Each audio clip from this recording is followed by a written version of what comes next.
तो वेलकम है दोस्तों, नमस्कार है आप सभी का। देखिए, आज हम लोग बात करने वाले हैं कि जेएसएससी सीजीएल एग्ज़ाम होने वाला है और उसमें हमें क्या क्या लेके जाना है और किन किन रूल्स एंड रेगुलेशंस को हमें फॉलो करना है। ठीक है, तो चलिए देख लेते हैं।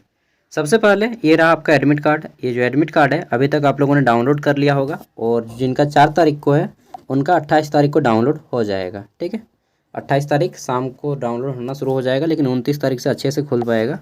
चलिए जान लेते हैं। सबसे पहले इसका आपको प्रिंट आउट निकलवा लेना है और किस में, तो कलर जेरोक्स निकालिएगा। ठीक है, किस में, कलर में, ब्लैक एंड वाइट नहीं निकालिएगा। उसके बाद क्या करना है, यहाँ पे आपको एक पासपोर्ट साइज का फ़ोटो लगाना है एज वेल एज जैसा आपका यहाँ पे है। ठीक है, अब बोलिएगा ऐसा तो मेरे पास नहीं है, जितना था वो ख़त्म हो गया। ठीक है, तो इसी को आप एक फ़ोटो निकाल लीजिएगा इसका क्रॉप करके। ठीक है, फ़ोटो को क्रॉप कर लीजिएगा स्क्रीनशॉट मार के। जैसे ये है तो स्क्रीनशॉट मारिएगा इसको और इसको क्रॉप करके फ़ोटो दुकान में देख के आप इसको निकाल के यहीं पे साटना है, एकदम एज वेल एज जैसा है यहाँ पे उसी तरह से। ठीक है, दूसरा कोई फ़ोटो नहीं, यही फ़ोटो, समझ गए हैं। तो एक फ़ोटो यहाँ पे साटना है। उसके बाद जब एग्ज़ाम होगा उस टाइम पे सिग्नेचर करना है आपका इन्विजिलेटर के सामने। तो यहाँ पे कुछ नहीं करना है अभी आपको, बस यहाँ पे एक फ़ोटो साट दीजिए। अब चलिए हम लोग इंस्ट्रक्शन को पढ़ लेते हैं। ठीक है, 2 चीज़ हो गया, कलर जेरोक्स निकलवाना है, एक फ़ोटो साटना है सेम टू सेम जैसा वहाँ पे दिया गया है। ठीक है, और ये आपका वही चीज़ बोला गया फर्स्ट नंबर पॉइंट में, फ़ोटो साटने और इन्विजिलेटर के सामने आपको सिग्नेचर। दूसरा पॉइंट क्राइटेरिया के बारे में बताया गया है कि आप सब कुछ क्राइटेरिया फिल कर रहे हैं तभी आपको रिटर्न एग्जाम में बैठने दिया जाएगा। ठीक है, तीसरा आपका है इम्पोर्टेंट चीज़ नहीं है, जो इम्पोर्टेंट है वो मैं बता दे रहा हूँ। ठीक है, क्योंकि मैंने सब कुछ पढ़ लिया है।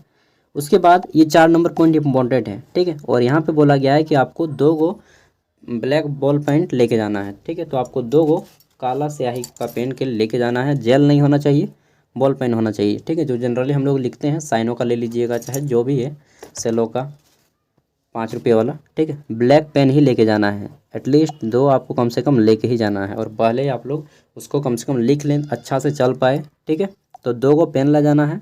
तीसरी चीज़ आगे देख लेते हैं। नेक्स्ट यहाँ पे आपका जो क्वेश्चन ये हो गया। उसके बाद हाँ, फ़ोटो में आइडेंटिटी प्रूफ में आपको क्या क्या लेके जाना है, ये 6 नंबर पॉइंट में बोला गया है। ठीक है, तो आपको देखिए कोई भी 2 आइडेंटिटी कार्ड लेके जाना है, 2 कम से कम। पहला पासपोर्ट ले जा सकते हैं, दूसरा पैन कार्ड ले जा सकते हैं, तीसरा आप ड्राइविंग लाइसेंस ले जा सकते हैं, चौथा वोटर कार्ड आप ले जा सकते हैं। ठीक है, आधार कार्ड ले जा सकते हैं। तो इनमें से कोई भी आप एक, जैसे आधार कार्ड ले जाइए, पैन कार्ड ले जाइए। ठीक है, पैन कार्ड नहीं तो वोटर कार्ड तो होगा सबके पास। ठीक है, ये 2 ले दे ही जाना है, ज़्यादा ले जाइएगा तो और अच्छा रहेगा आपके पास। ठीक है, और इसमें आपका जो है डेट ऑफ बर्थ और आपका नाम सही होना चाहिए। ठीक है, अगर कोई गर्ल्स ऐसी हैं जो बाद में शादी हो गया और उनका सरनेम वगैरह चेंज हो गया तो आपको एक नोट ले जाना होगा। ठीक है, जो कि यहाँ पे बोला गया है, कहाँ पे बोला गया है, कहाँ पे बोला गया है जी, ये बोला गया है कहाँ पे, मतलब कहीं पे बोला गया है। ठीक है, तो आपको एक नोट ले जाना होगा और ज़्यादा बेटर रहेगा कि आप उस पर साइन करवा लें किसी गजेटेड ऑफिसर से। ठीक है, तो ज़्यादा बेटर रहेगा, नहीं तो आप एफिडेविट करवा लें कि मेरा नाम में चेंज हो गया है, नहीं तो फिर वहाँ पे नाम में चेंज रहेगा तो फिर घुसने नहीं दिया जाएगा। ठीक है, उसके बाद कोई भी गैजेट आपको नहीं लेके जाना है साथ में, और कुछ खास बातें तो यहीं पे नहीं बताया गया है, नो रिक्वेस्ट।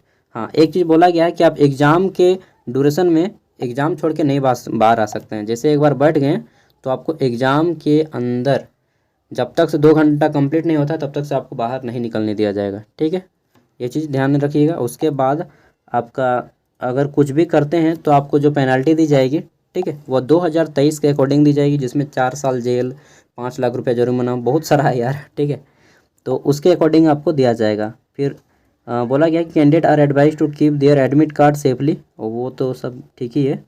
बस इंपॉर्टेंट चीज़ इतना ही था, आपको कलर प्रिंट आउट निकलवाना है, एक फ़ोटो लगाना है सेम टू सेम वैसा ही। ठीक है, 2 को ब्लैक पेन लेके जाना है, ब्लू पेन नहीं चलेगा, ओनली ब्लैक। ठीक है, और आपको कोई 2 ओरिजिनल आईडी प्रूफ लेके जाना है। ठीक है, बीच में आपको निकलने नहीं दिया जाएगा। रिपोर्टिंग टाइम क्या है उसको जान लीजिए पहले। ठीक है, देखिए यहाँ पे आप साथ में खाना वगैरह ले जाइएगा बैग में, नहीं तो फिर 6 घंटा एकदम 5 बजे तक रखिएगा भाई। ठीक है, तो देखिए आपको यहाँ पे रिपोर्टिंग टाइम जो दिया जाएगा वह दिया जाएगा 7 बजे। कहाँ गया, मेरा तो हज़ारीबाग में दिया है। ठीक है, तो जिनका भी हज़ारीबाग दिया है सबको मिल लेंगे साथ में। और देखिए रिपोर्टिंग टाइम है आपका 7 बजे, तो 7 से 8:15 तक आपको घुसने दिया जाएगा। 8:15 तक एकदम घुसने दिया जाएगा, 16 तक भी दे सकता है, वो अगर डिपेंड करता है जैसा वहाँ पे आदमी रहेगा, ठीक है। लेकिन जहाँ 20 हो गया, 8:20 हो गया ना, आपको और घुसने नहीं दिया जाएगा, ठीक है। तो कोशिश करना है कि आपको एनी हाउ 8 बजे तक पहुँच जाना है, जैसे भी हो, ठीक है। मैं कहूँगा अगर आपका घर से एग्ज़ाम सेंटर की दूरी 50 किलोमीटर है, तब तो आप डायरेक्ट ही जिस डेट को आपको एग्ज़ाम है उसी डेट को निकलें। लेकिन जहाँ अगर आपका एग्ज़ाम 50 किलोमीटर से ज़्यादा है दोस्तों, तो प्लीज़ एक दिन पहले निकल जाएँ, ठीक है। जैसे मेरे घर से मेरा एग्ज़ाम सेंटर की दूरी 110 किलोमीटर है, ठीक है, तो मुझे 1 डे पहले ही निकलना पड़ेगा, ठीक है। इसी तरह से और फिर आप ये सारी चीज़ें हैं, चोरी करते हुए पकड़ा जाएंगे तो सच बता रहा हूँ बहुत डेंजर आपको कार्रवाई की जाएगी, और सभी फोर्स वहीं पे रहेंगे, पुलिस वगैरह, ठीक है। और कुछ नहीं है, बस ये सारी चीज़ें फॉलो कीजिए और आप चले जाइए।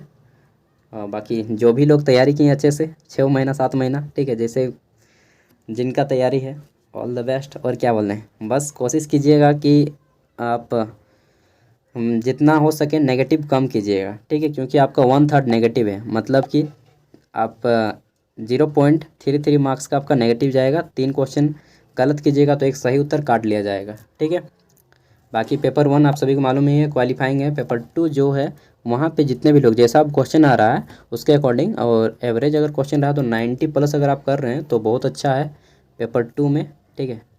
और पेपर 3 में अगर आप जनरली 60 to 70% भी ला रहे हैं, 60% भी ला रहे हैं तो काफ़ी है। पेपर 1 में अगर आप 90 और पेपर 2 में 60% भी लेते आ रहे हैं तो काफ़ी है। बाकी 60 to 70% ला रहे हैं और इसमें 90% ला रहे हैं, तो जहाँ तक मुझे लगता है कि और कोई नहीं रोक पाएगा आपको, ठीक है। थैंक यू, और बस जाइए, ऑल द बेस्ट मेरी ओर से भी, हमको भी ऑल द बेस्ट बोलिए, ठीक है। Thank you, bye bye.